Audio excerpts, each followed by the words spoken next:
everybody, my name is Tanya and this is my November TBR. So there are a few things that I'm carrying over from October. One that I didn't actually end up mentioning in my October wrap up is the audiobook that I'm listening to. So I have now started Ship of Magic by Robin Hobb. I started the live ship books.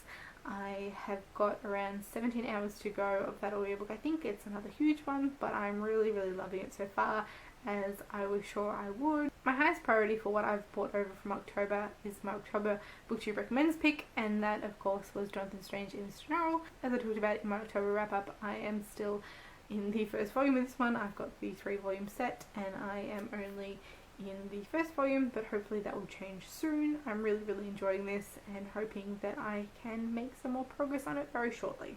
I'd also like to read the last little bit of Smarter Than You Think by Clive Thompson. I've not got too much to go on this one now, so hopefully I can knock this one over quite quickly in the month. And one that I'm not quite sure whether I'm going to be diving into straight away or just putting down for now and coming back to another time, but that is Invisible Man by Ralph Ellison. I got 130 something pages into this in October and I stalled. I haven't touched it in weeks, and I'll just wait and see whether I can make some more progress on this one next month or whether it'll be a come back at another time read. We'll see. So on to the new things that I've got for the month. My Agatha Christie for this month is a short story collection, so it's within this complete Hercule Poirot short story collection. I'm not reading all of this, and that is The Labours of Hercules. This is one that I've read before several years ago, but I'm looking forward to, and it's when Hercule Poirot decides he is retiring, one of, quite a few times that he's retiring. He's not taking cases anymore, but he's going to take 12 final cases. The 12 Labours of Hercules? Yes, 12 Labours of Hercules. So he is going to take 12 final cases, and he's going to kind of pick and choose which ones he takes, as they have some kind of similarity to one of the Labours of Hercules. And so that's really interesting. I'm not really all that familiar with the story of Hercules. However, I found that really interesting the last time I read it, and maybe I'll do a little bit more research around it this time. We'll see how it goes, but I'm looking forward to reading that. Then inevitably I've got some buddy reads planned this month. I've got a few, but there's a bit of theme to the ones that I've got, which is encouraging based on some reading goals that I've got this year. The first one I've got is Evelina by Frances Burney, and I'm doing this one with quite a large group that I will link the ladies down below, but I'm really looking forward to this. This one I probably don't even know all that much about, except it's kind of a satire of 18th century society, which sounds fantastic. And one of the main reasons that I am in on this buddy read is it is a book from the 1001 Books You Must Read Before You Die list, which I've spoken about, that I am now at the end of October, the start of November, and I've got to read 10 more books to reach the goal that I'd set myself for this year. Don't know that it's going to happen, but if I can try and pick out some shorter books from the list to read over the next couple of months, then I'm still in with a chance. We'll just see how it goes. This one isn't all that short, it's around 500 pages, but I have heard some great things about this, so I'm definitely looking forward to reading that one with the group.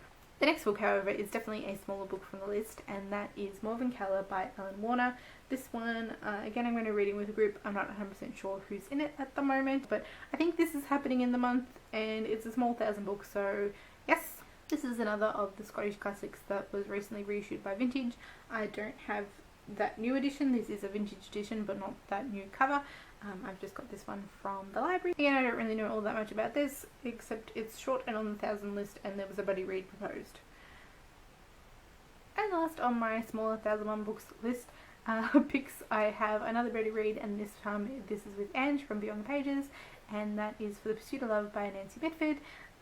I hauled this one recently because I'd been sent the second book in this series by Ange, as she'd received them damaged and had extra copies, and so I went back and purchased the first one. She hasn't read the first one yet either, so we decided to reread them together, and that will be happening in November.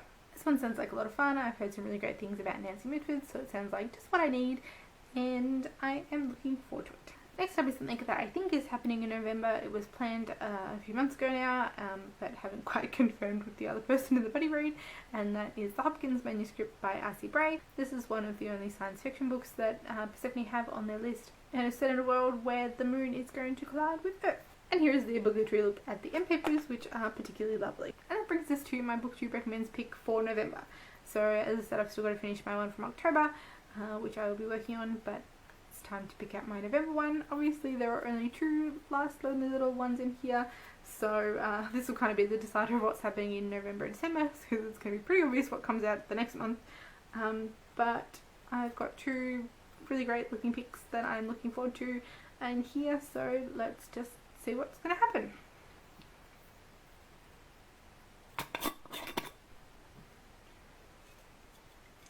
Oh, I can't even catch one. I'll have this one.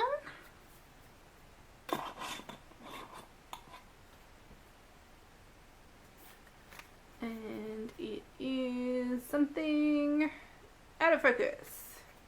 It is The Golem and the Genie by Micah, which I was recommended by Sarah. Sarah actually reads. She recommended this one to me as something she loves almost as much as The River of No Return by Ruby Ridgway, which of course if you've watched Sarah you will have heard about.